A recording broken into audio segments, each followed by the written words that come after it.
Factor Uncensored. This is a tough pill to swallow for fans and admirers of George Foreman. Two women have made some very serious allegations against the former boxing legend. Now, they claim he sexually assaulted them for more than 45 years ago. Now, their identities are being held under wraps for now. Foreman, who lives here in Houston, says not only is he innocent, the women are attempting to snatch some $300 million net worth from him with this extortion. Now, the allegations have made a lot of people skeptical. Why come forward if this happened decades ago, exactly 45 years ago? My guests explain why sexual abuse survivors keep such horrible secrets close to their chest. So, Kim, here we go. George Foreman, what do we know about these accusations against him? Well, we don't know a lot, Isiah. What we do know is that, according to George Foreman, the statement from his camp is that about 6 months ago, two women have been doing what they call trying to extort money from him, $12.5 million each since about January. And the expectation is that there's going to be a lawsuit filed in the next few days or next week in California for sexual assault, one that they allege happened back in the 1970s. George Foreman has said he adamantly denies it, that he has, they're not true, they're not accurate, and that he will fight for his reputation, and that this is really about money, and he's not going for it. Do we know the identities of the women as of yet? Obviously, we're still waiting on the lawsuit to be filed. We don't know nothing has been filed yet, and I guess because the lawsuit hasn't officially been filed, and apparently they've been trying to, I guess, negotiate, or as his team puts it, trying to get money from him to the tune of $12.5 million for each of the ladies since January. And this is what it's going to result in. They say it's all tied together in a lawsuit that is expected to be filed in California. So we don't know anything else except Georgia said, nope, didn't do it. I'm not that person, and I'm not going to let my reputation be marred by this. And of course, that's what's on the line, Chau. We have had the Me Too movement, and we know Bill Cosby is now, casualty of that because of his own behavior. When a high-profile case comes out like this, it can be very discouraging for survivors of sexual assault listening, because we know it either triggers them or they think, oh my gosh, how am I going to get justice for the actions of my perpetrator? A lot of survivors we know don't even come forward. And as we know from the Me Too moment, many survivors come forward decades later. So we're seeing that. At the Houston Area Women's Center, we believe survivors where they are. Many survivors don't report their assaults to police for fear of shame and the criminal justice system and how long it takes.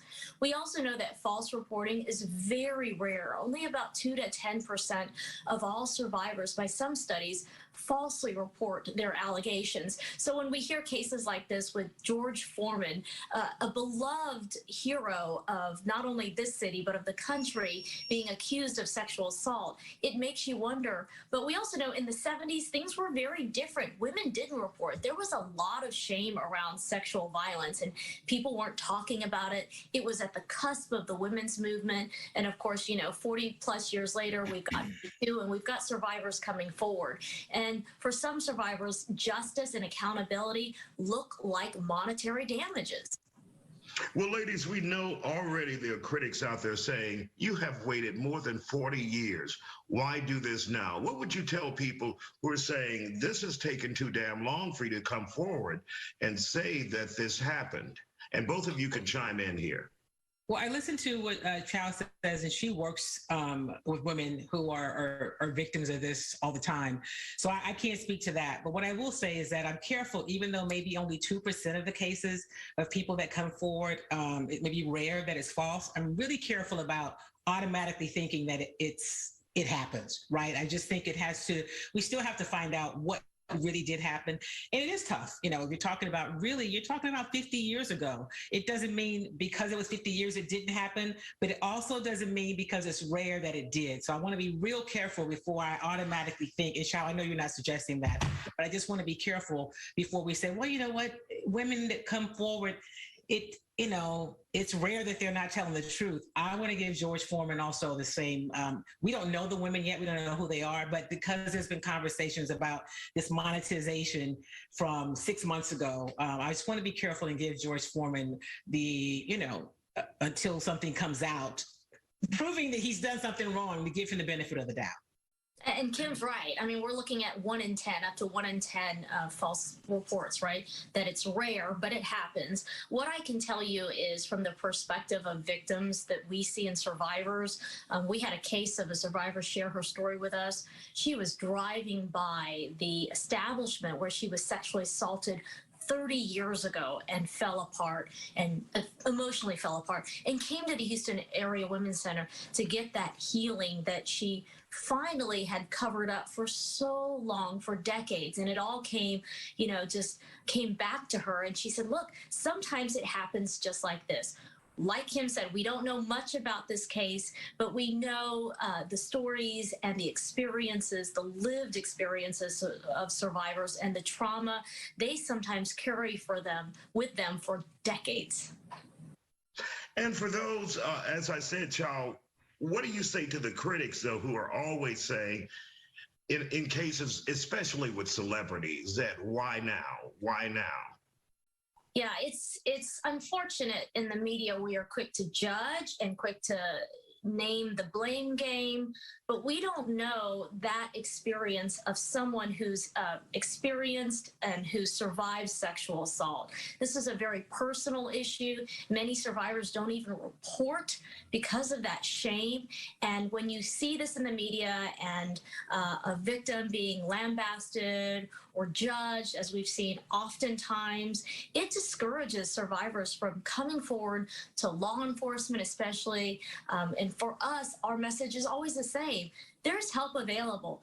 Many survivors don't have to go to law enforcement and take the criminal justice system because we know that prosecution is tough.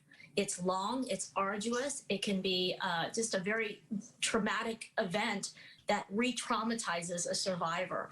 So, for a community-based organization that helps survivors of sexual violence and domestic violence on their healing journey, we believe them where they're at. They share their experiences in a very personal, confidential way, and we'll always be there for them, no matter what they hear or see. But I will tell you, every time we hear something like this, they're gonna talk about it at support groups.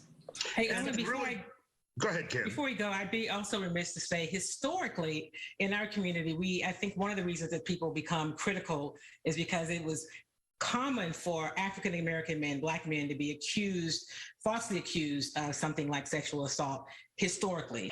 And it's complicated because there are many women who are victimized, and you don't want them to go without getting some sort of justice. But I just want to mention that as well.